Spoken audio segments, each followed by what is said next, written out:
This is Pam Electric Ghost, and we're live on the air with Matt O'Neill, and you're a happiness expert, and yeah, you've written a book, "Good Mood," the Good Mood Revolution. And I want to thank you for being on the Pam Electric Ghost podcast. How are you doing tonight? Keith, man, I'm so freaking happy to be here today with you. It is awesome to talk to creative people doing creative things. Well, that's what we're about. We've been on the air since 2016, and I think One of the we're OGs. You're one of the OGs of podcasting. yeah. This is like episode like 1,000, like 144. Wow, man. Hey, congratulations. Congratulations. I just saw a statistic the other day that less than 10% of podcasts get to year one. Yeah, You we've know? been doing it since well, we actually started 2015 on a totally different platform. It's not around called Spearman. Yeah. And then we went on Anchor, we're going through StreamYard, we're on a bunch of different platforms simultaneously. But it's just we enjoy this form because we get to talk to people like yourself all the time. We typically talk to people like almost every day of the week. But Yeah. one of the questions we always ask anybody that's on the show is a couple questions we ask everybody. It's like, what motivates you and why do you do what you do? Yeah, it's intrinsic motivation, and it's changed over the years. You know, um, and I think it does for all of us, right? When I was younger, I was motivated to be the best. Like I just wanted to be the best, and I wanted to prove I was worthwhile. So I teach happiness. I teach how happiness is our choice, but I didn't know that when I was younger. And I didn't learn all the stuff I know now, and I was being driven by the ego, and the ego is always trying to gain power, gain success, gain wealth. It's trying to prove that it's worthwhile because when we're living in the world of ego, we don't think we are worthwhile. And that's what drove me when I was younger, man. I wanted to be the best. I wanted to prove to people I was something because I didn't think deep down that I was. And then something's changed. You think that if you stop pushing yourself to be the best, to prove that you're worthwhile, that you'll stop creating, that you'll start to become lazy. It's not true. That is just a lie. It's in our head. It's just head trash. What ends up happening when you stop pushing yourself so hard, to prove something, is that true creativity comes through. And this is a creativity that comes through not from a desire to prove anything, but just the source of all things, just pure, just creativity, unbridled potential. It's unlimited, and it just wants to express itself through you because it can. And I can't even explain it, but it's more like that. Like it's just spontaneous creation. Well, that's kind of like the spontaneous. Well, that's the inspiration. If you think about the romantic poets, where I always name check poets because before I became a musician and a producer, I was drawn to Victorian poetry and the Harlem Renaissance poetry, and I found William Blake and Tennyson, Wordsworth, Lord Byron, all those guys. And there's this idea about the muse. The muse is and you can kind of tap into it. And musicians do this all the time. We kind of fall into this, I'm kind of hit that universal note. I'm trying to find that key. And it's a lot of times it's stream of consciousness. Yep. And it's trusting yourself. I've talked to writers, authors, painters, all kinds of creative people. And they say it's always good to plan something. But a lot of times if you just open yourself to be a vessel, that you have a lot of capability as an artist, but sometimes you overthink it. And if you let the thinking go a little bit and kind of tap into that kind of, muse state or flow state, it just sometimes the things that happen without being planned, because it's stuff going on in your subconscious, there's stuff going on that if you let it come out, sometimes it's better than the stuff you planned.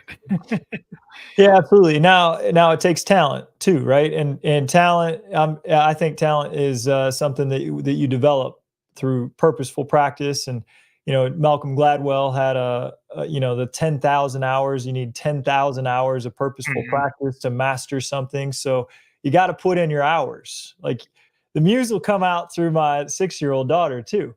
Yeah. But it's a 6-year-old creativity. So Yeah, it's it's like the it's after the beautiful. 10,000 hours. Yeah. It's beautiful, and like you'll see like just wild combinations of creativity. You're like, oh man, I would never expect to do something like that. And sometimes it just turns out super cool. But as soon as she gets her 10,000 hours on wherever her creative craft is, then you're not creating from the ego. You start to just create from channeling whatever that inspiration is. And the word inspirited is inspirited, inspired is in spirit. Yeah. Like the spirit embodies you. That's what inspired really means, is that I'm inspirited. And that muse comes out, and then what you create is just phenomenal. And it's like a co-creation with your creator. That's how I see it. So I'll pray, man. I'll pray before I get on this podcast. I'm like, God, guide me today. Guide me to say whatever the person listening needs to hear the most. I am your instrument. I'm here to serve. And I'll tell you what, man, it feels freaking good. Like when you are co-creating and you're just in that flow, that's when I feel best. Yeah, I think it's about like in terms of finding happiness, a lot of times people, like get the tortured artist, the tortured poet. But a lot of times it's like if you can just find the sweet spot, like a frequency, like a lot of I'm a spiritual person, I'm kind of a Buddhist, that's my kind of Eastern philosophy. But the Like, yeah. idea that you find kind of like I don't know, you find the balance in life and you find connections and you find, you know, finding that key, right? To find Yeah. that key. And it's In that Buddhist belief is that we're not separate beings. oh That in yeah, that fact was connected. there is no self and there is no other, that all is one. And so it's going back to the same thing, like, hey, let me plug into the universal Yeah, oneness. universal truth, like universal Yeah. keys. And the idea that, there's this idea of like the law of attraction. Like so if you put out positive energy and you put out kind of that mindfulness, then things start to happen around you. And if you're open to it, you pick up on the opportunities. But if you're closed, like if you say, I'm not good enough, I have imposter syndrome, I can never do that. When the opportunity comes, like you don't latch onto it because you're not vibrating at the right frequency. And you're kind of like, Well, you're in well, the and wrong, this the is wrong this is way. what's interesting about what you're saying, and this is part of what I teach too, is that you do actually latch on to opportunities when you think I'm not good enough. You just latch on, like I did Okay. this. I latch on to opportunities that prove to me that what I believe. They prove to me that I'm not good enough. It's interesting if you have a belief that you're not good enough, and it'll manifest in ways where you select partners who are unavailable. Mm-hmm. And It's like, and then yeah, and you to flip it and then you get rejected and you're like, "Oh, yeah, it just proves that I really am not good enough." Or you might in the career world, you might have big success because you're going for this big goal, and then all of a sudden everything gets sabotaged and falls apart, and it proves to you that you really weren't good enough. And this is what I used to do too. I used to self-sabotage. So like getting those higher frequencies, those good mood emotions, man, it doesn't just make you happy. It makes everything in your life click, because all of a sudden you're like, I am worthy. I am worthy of love. Like I am worthy of success. I am worthy of all the good things that I want to have come to me, come to me. And once you fully believe that and embrace that, and then you start to do like not self-sabotaging things, self-helping and propelling things, like be kind to people and be gracious and say thank you and have lots of gratitude and have empathy and compassion. All of a sudden, everyone in the world like wants to support you because you're supporting all of them, and you're putting out the good things and they come back to you. And that's what's awesome. well, that's the whole idea, like kind of like the law of attraction is it doesn't just bring the good things to you. Like if you're in the wrong frequency, like if you're in a dissonant mode, then you're gonna bring dissonance around. You're gonna bring distortion around. You bring noise around. But if Yeah. you're in like harmony, because I think about music terms, right? So if in harmony, then everybody's gonna be in the key. Everybody's kind of in tune.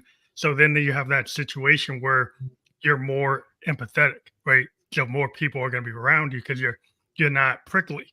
You're not causing all this distortion. And so You know, you can it's so interesting, man. When I didn't have good moods, and I was struggling with anger and shame and guilt and sadness and overwhelm and all the different, there's 8 bad moods that get in the way of our happiness. There's just 8. And then all the other bad moods kind of fork off of those 8, but there's just 8 primary ones. And I just named off like 6 of them. When I was dominated by those, my frequency was kind of dark, right? And then the music I listened to, the music I loved the most was pretty angry hip hop. Mhm. And angry rock, like angry music. That's Mhm. you Yeah, know, you can get brought to it. Yeah, it's a law of yeah, attraction goes either way. and so I would, I just loved 90s hip hop and of course there were some good non-angry hip hop artists I listened to, but like I really resonated with some of the more angry lyrics.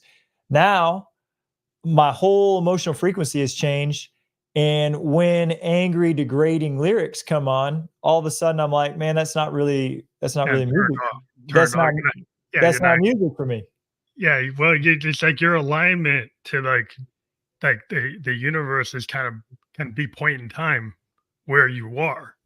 So if Mhm. you like where you are as a person is like you could be a person who wants to listen to like Stevie Wonder Love songs in Stevie your Wonder. life, Yeah, like man. very affirmative, very uplifting, Yeah. like compared to like kind of like a Kurt Cobain, right? That's That's on a right, yeah. downer. So in the Right. '90s, I was listening, of course, Nirvana. Yeah. I'll put on Nirvana now, and I'm like, man, this is so downer. Yeah, well, it represented his life state was in that mode, and as an artist, he represented where he was. The Mhm. question is like, do you want to be in that place, or do you just understand it, as a critic, right? So I like to listen to all types of genres, just as a critic or a listener, as a musician. So I can look at like a jazz or classical, whatever, and look at like, well, he's good at what he did, representing how he felt. But do you want to be in that downward spiral all the time? Probably Yeah. not. No. No, no, and so, it's crazy, at the time, I'm listening to, like, what I think is non-mainstream, music, but is really just kinda angry or sad or hurting artists, and Yeah. this is but I thought I was like my musical taste was really high and sophisticated, but really it was just my emotional state wasn't super great.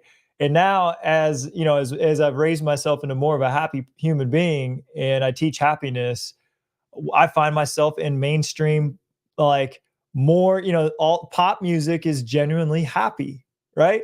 And Yeah, so it tends now to be kinda what like I despised before, like all that pop, I'm like, oh man, I'm not into pop. Now, like but I've got kids too, and we're listening to whatever the mainstream music is, and I'm like, oh yeah, I kind of vibe with this. Oh, I like this new song. I like where they're going with this. But it's all happy, man. It's all yeah. happy. Well, it's like all relative. Like, sometimes um you look at something for the depth of a writer, right? So if somebody writes a great American novel, it might be kind of challenging, right? It might have some places that are dark and it might have some lessons. It might go to places that are kind of hard to deal with. Has to. Any great story Yeah. is the hero Rip has it through. challenge, right? They hit the dark night of the soul. We were just watching a movie last night called Fighting with My Family, and it was a true story about this wrestler named Paige, who I don't know. Have you heard of this, Keith? Have you I heard of think I this heard movie? of it. I haven't watched it yet. Oh man, it was awesome because every single thing about the movie was absolutely true. Um, and anyway, she hits the dark night of the soul, and it's bad. Her brother goes to jail. Her other brother's about to go to jail, getting in bar fights. Her dad's come out of jail. She thinks she's nothing. She thinks she's worthless, and she's blowing this shot to be a professional wrestler. And I'm watching this movie, and I'm like, oh man, we're all just like, don't blow your shot, don't throw it away. Like, Yeah, but sometimes you're on the cusp of something, but it's all mindset. A yeah, lot of times I'm with a lot of artists and Nick and you can shake yourself out of your like climb. Like you can actually pull yourself out of it. I've mhm, been with guys that like they're on the upswing and because they felt like, well, I should be the starving artist or I should be like the college radio artist. So they do the self sabotage because they go and they mess it up because like, well, if I get to be popular, I'm going to be like, what's on the top 20? And like, I don't like I that. don't like that, I right? don't like that. So they keep themselves like, well, I'll be like Lou Reed and the Velvets. Well, even Lou Reed eventually got popular, right? So he Yeah. didn't always stay in the Velvet Underground mode in like 1966 mode. He started working with people like Bowie and other people, and his stuff got more commercial. So Mhm. eventually, like it's like you hold that as a badge of honor, and a lot of people do that because they want to be in the starving artist mindset. It's like there's nothing wrong with trying to make some money. Yeah, and but yeah, I want to talk about this because this is really important what you're saying. We don't usually question our mindset. We don't we think that our mindset's the right mindset. We think that we know what's best for us and what is true and what is not true. What I've learned is that we don't know anything and that everything is true and everything is not true. So, being a starving artist has advantages. Not being a starting artist has advantages. Going ahead and making music that all of a sudden starts to make you money somebody could call you a sellout. You making music that all of a sudden starts to like have appeal to more people might mean that you're actually impacting human beings in a larger way, right? There's so many different angles to everything, and so Yeah. the one thing I want to teach, and on this episode for sure, is to question your assumptions. Oh yeah. I think you Your really have to baseline like where your head's at. your assumptions are not even yours. But They're a lot not of even, times they're coming from the outside world. They're coming from whatever your influences are, right? yeah. When I was growing up, man, my older brother, he's 10 years older than me, and he was the coolest, right? He's the dude I wanted to be. He's the one that said, "Oh man, if you have money, you're not, that's not all right. You're a yuppie. You're not cool anymore. If you've got money, man, those are the worst people. The ones that have money, they're the worst people, right?" And that was so for me, a blind assumption was if you have money, you're no longer cool. Hmm. And I wanted to be cool, and I wanted to be liked by my older brother. Uh, then I got when I was 26, I got this book called Secrets of the Millionaire Mind by T. Harv Eker. And T. Harv said, "You have all this head trash about money, all of this head trash." And he's like, "Money is the root," and you're like, "of all evil." And he says, "Money doesn't grow," and you're like, "on trees." And like, we got all of this stuff about how bad money is like, drowning out in our head. And he said, so usually people think you can be happy or you can be wealthy, but you can't be both. Or you could be a great father and a great family man, or you could devote yourself to your business and be a great businessman, but you can't have both. And he said, I'm just going to say, nothing that you believe is true, and everything that you believe is true. So every single thing you believe is true because you make it true. You make sure if it's not cool to have money, you'll make sure you don't have money so you can be cool.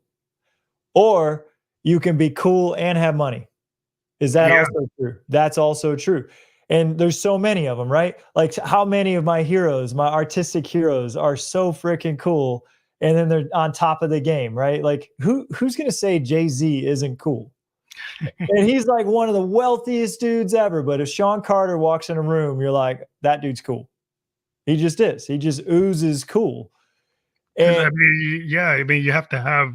I think you have to be comfortable in yourself, right? A lot of times people are so uncomfortable with like their own identity because it's so caught up in like comparison traps. Like mhm. you're spending all the time trying to be like the Joneses. You're trying to be like this, trying to be like that, and you're not really looking like in the looking glass, which is like the Victorian kind of concept. Is all the points like look in the looking glass itself and try to figure out what's going on, and that's like the core of the artistic like vision. Like dive in deep so you understand the self, then you can actually move forward. Like if you start to understand what is it that you who you are, what you want, what's your story. Is it, and then start to realize, is it really, is that the real you or a projected you? You know? Yeah, on Buddhist philosophy, it's always the projected you. Yeah. Well, that's the thing. Everything is just a projection of consciousness. Yeah, and then I love that Buddhist philosophy because this again just goes into we're just making it all up. Everything we assume to be true about ourselves is made up by ourselves. Well, And, that's like, it's like I'm playing this role right now. I'm choosing to play this role. I'm choosing to believe the things I believe, but I could just as easily unbelieve the things I believe and believe something completely different. And this is where happiness starts to take off, because then you start to examine every single belief and say, is this belief increasing my happiness or is this belief harming me? And interestingly enough, I talked to my brother a lot, and he said this to me. He's like, "Well, what if something that makes somebody happy hurts somebody else?" He's like, "Is it good for them to just be happy?" And I thought that was a really good question. it's like a philosophical question. It's a philosophical question, yeah. Like, like what if it makes me happy to harm the environment to make money? Like, okay, I'll just dump waste into the rivers, and then I'll get because I'm doing it cheaper than everyone else, I get lots of profit. Well, here's the thing: is that anything that's harming another doesn't actually make you happy. Yeah. It's a karmic thing. I think even if you don't understand karma, or you don't believe in karma, there's still kind of, you're in the world and you're connected. We're connected by energy. We're connected by vibrations. And so no matter what you do, your actions or your inactions affect other people.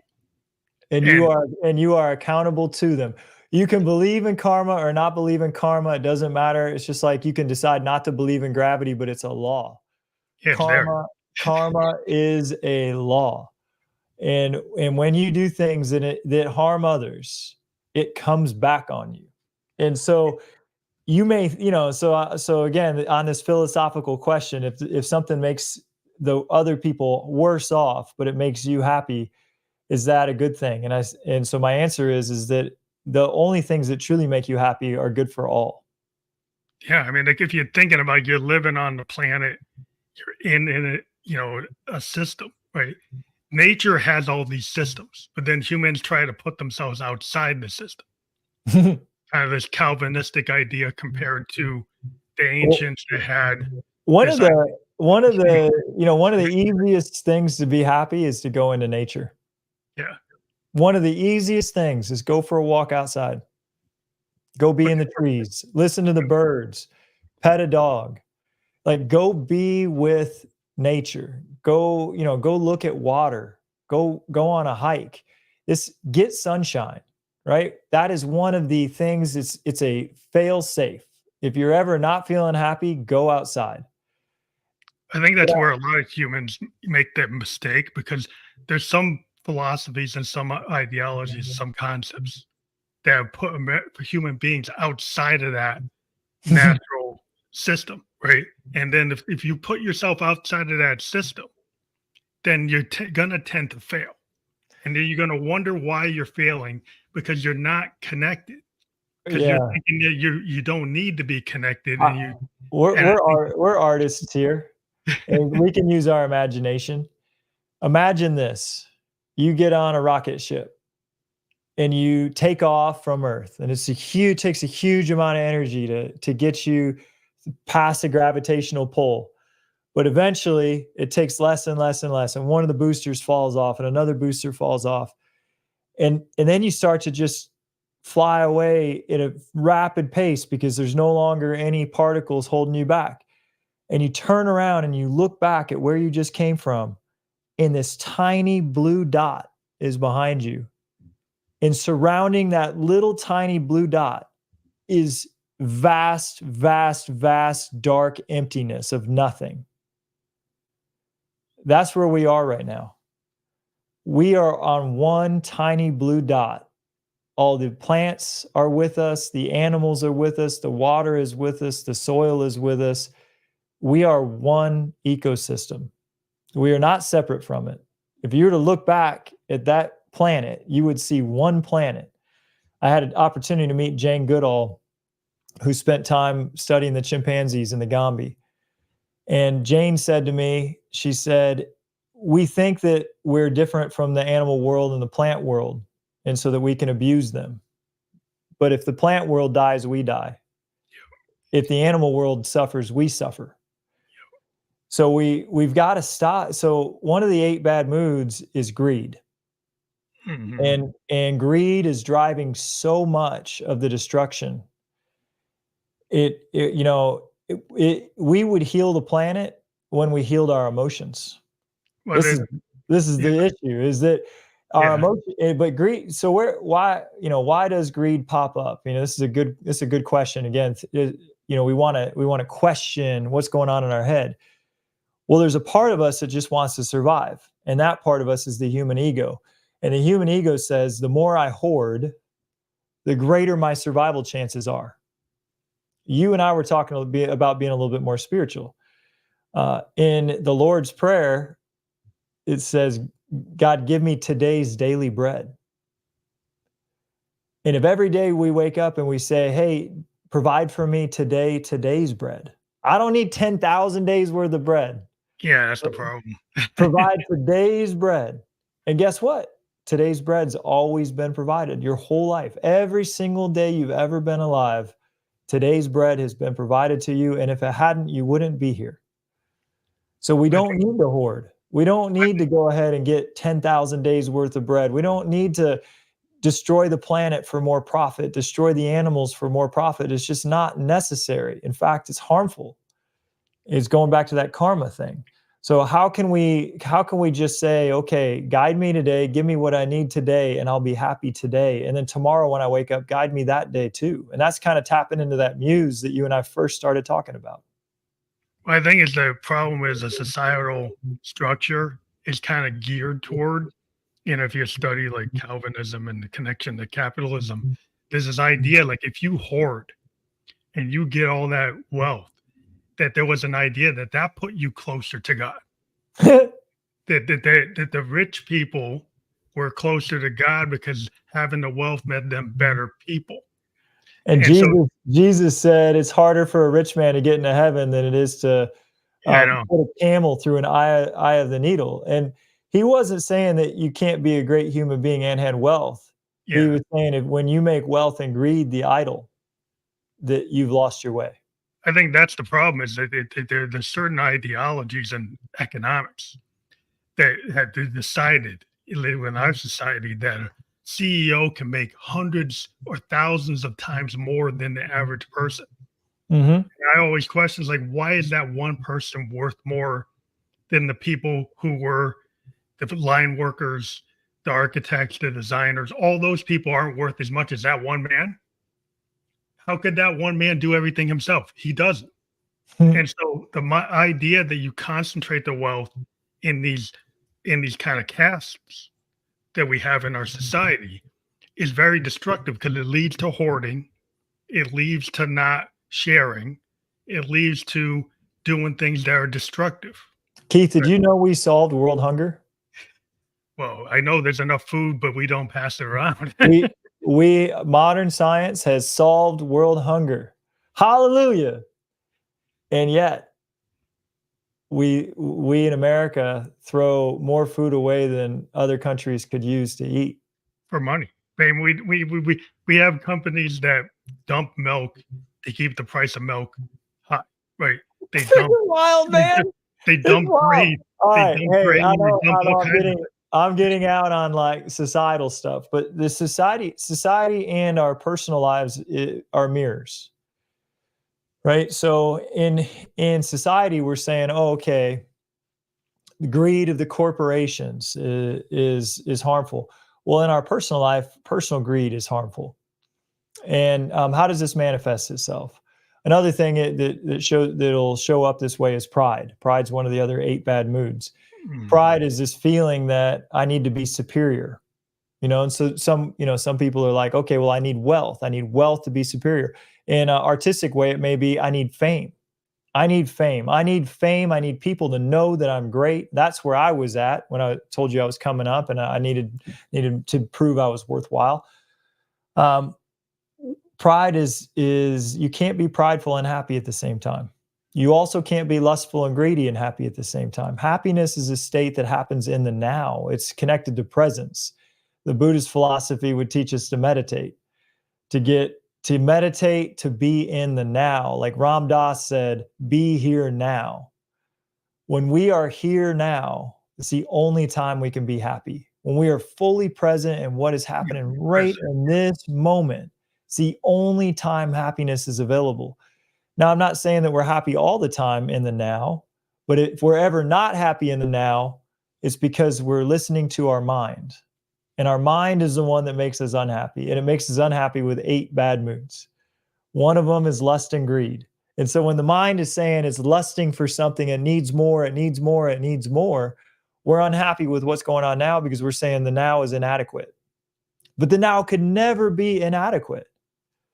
The now is so freaking huge and massive and complicated. It's like once you just wake up to what's happening right now, like you can just be in so complete awe of how amazing this world is, like how amazing life is.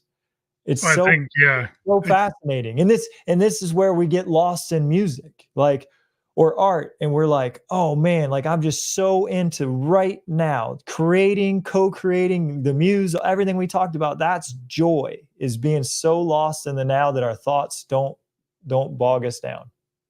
Well, being a cancer survivor, I kind of felt that. When I was 27, I had a level 3 sarcoma. I survived it.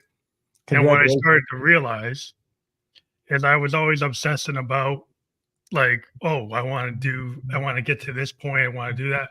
Not that, you don't want to plan, but I was very thankful and grateful for every day I was still breathing after I beat cancer. Man, that's powerful, Keith.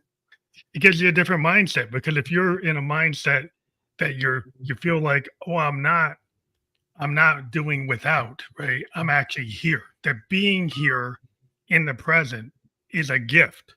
So beautiful. Rather than looking at it as, oh, I'm not where I want to be monetarily. I'm not where I want to be in my job. You can take all those things and start pushing yourself down. Or you could say, you know what? There's a lot of wins today. I'm here. Yeah.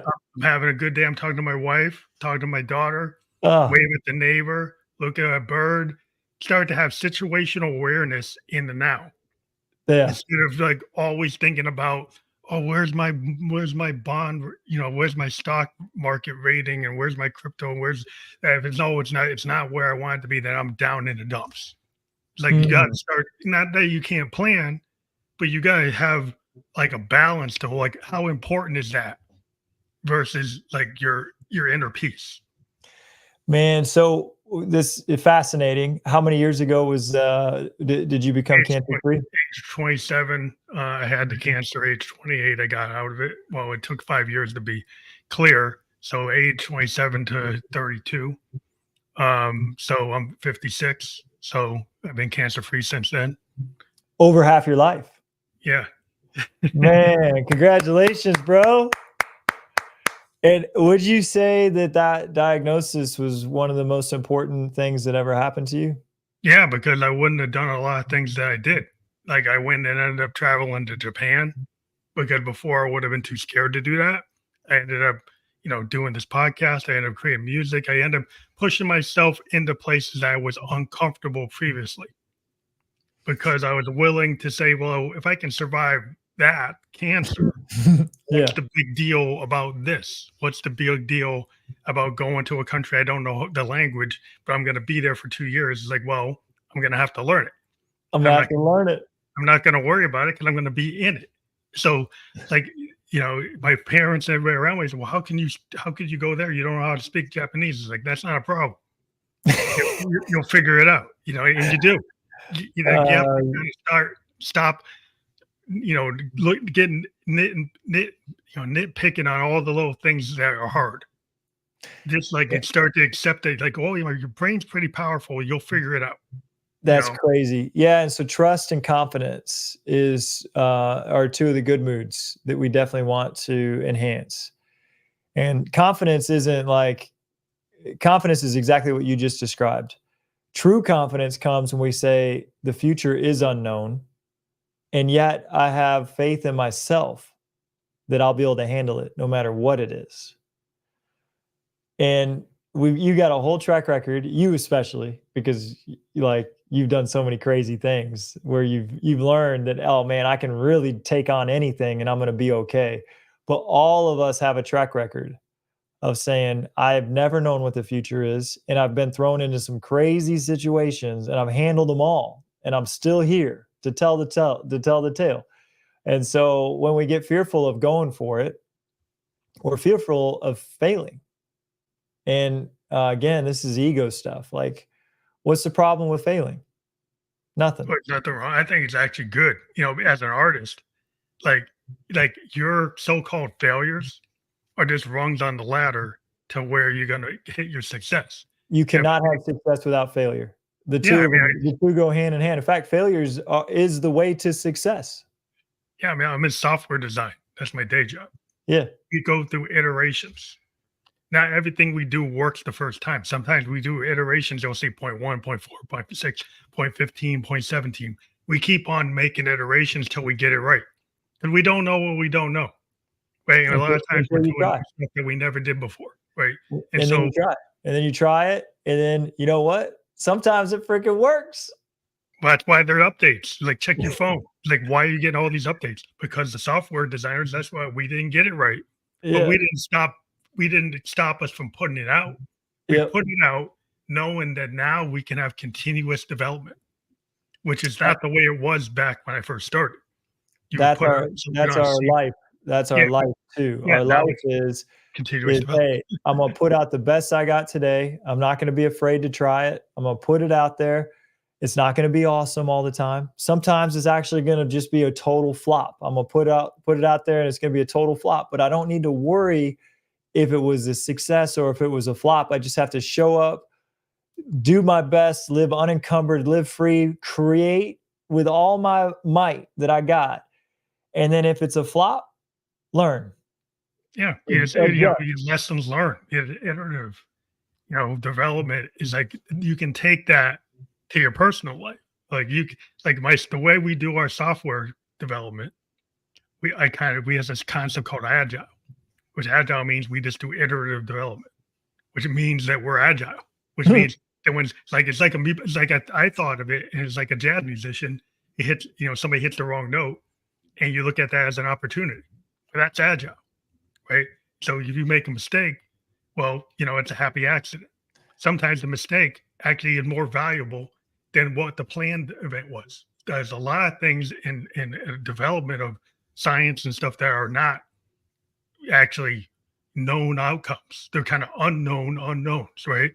And you get this thing and you're like, oh, I didn't plan that, but that's actually better than what I planned.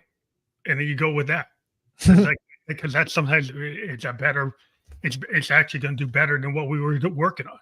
So we'll go work on that. It's like, oh, now we got an opportunity. And I think if you don't close yourself in a box of saying like, I can only stay in this range, I can only stay in this. I think that causes a lot. That box is created by our fear.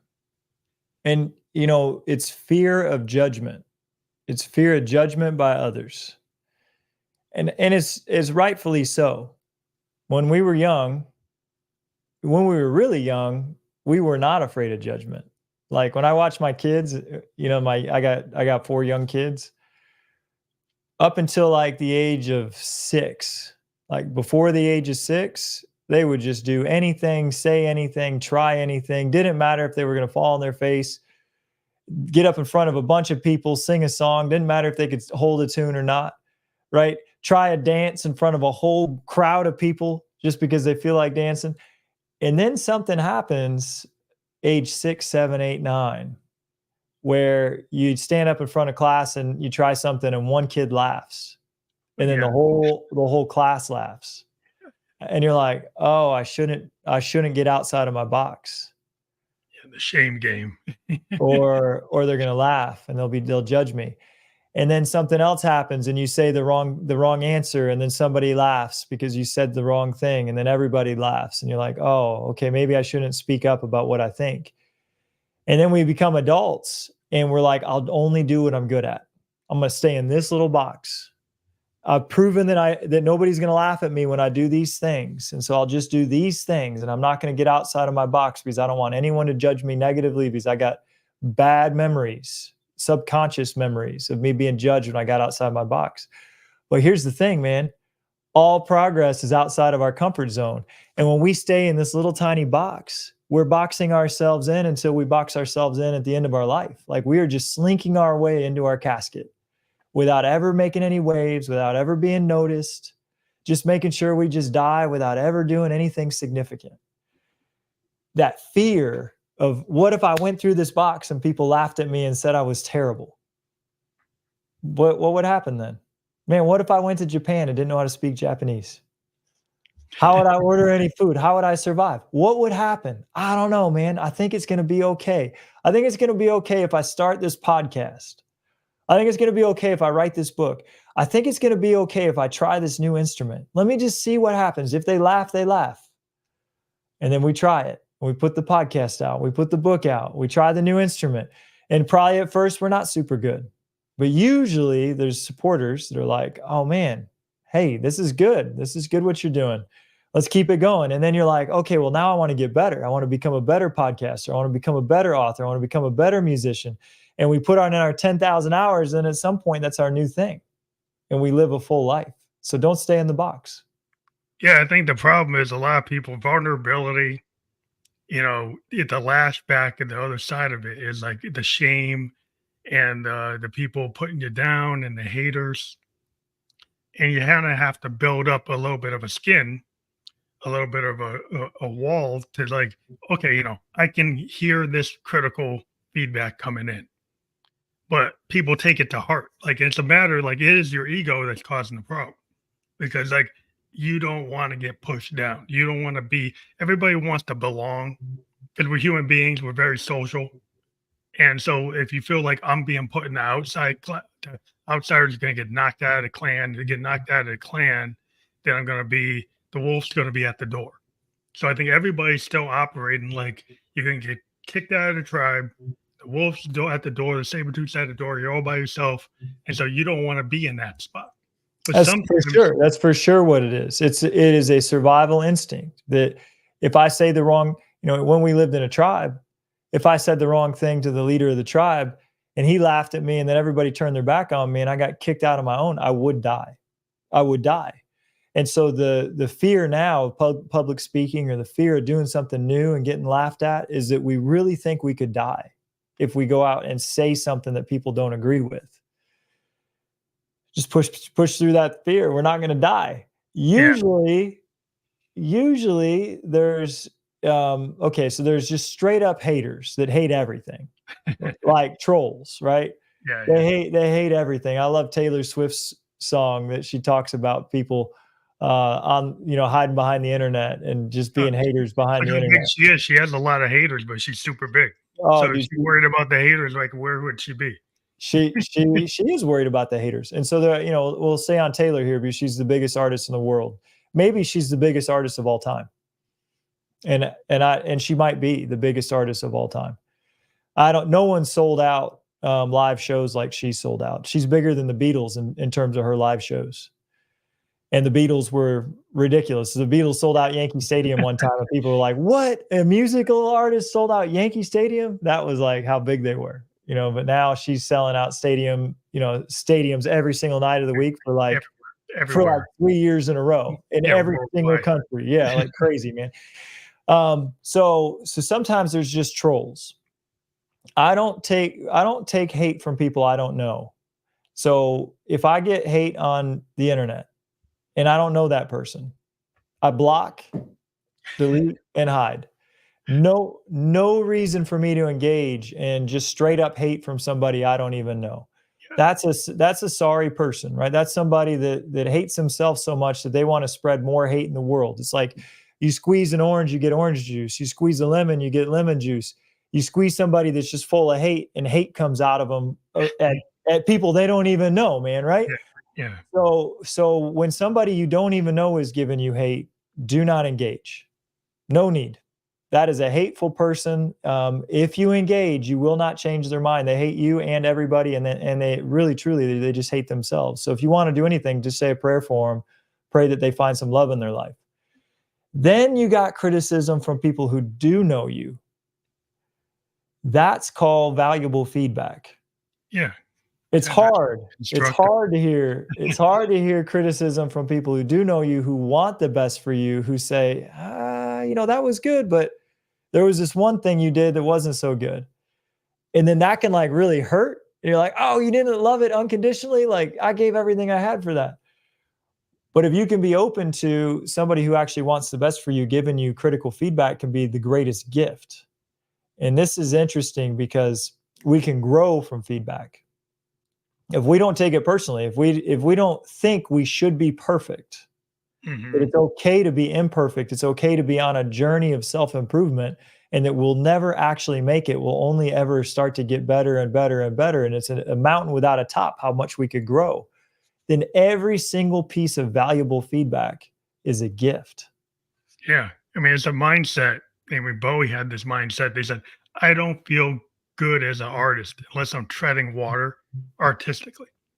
So he would push himself into places that he wasn't that great, or push himself or be surrounded by people who were better at doing something than him, and not letting the ego, like go and like hang out with Luther Vandross.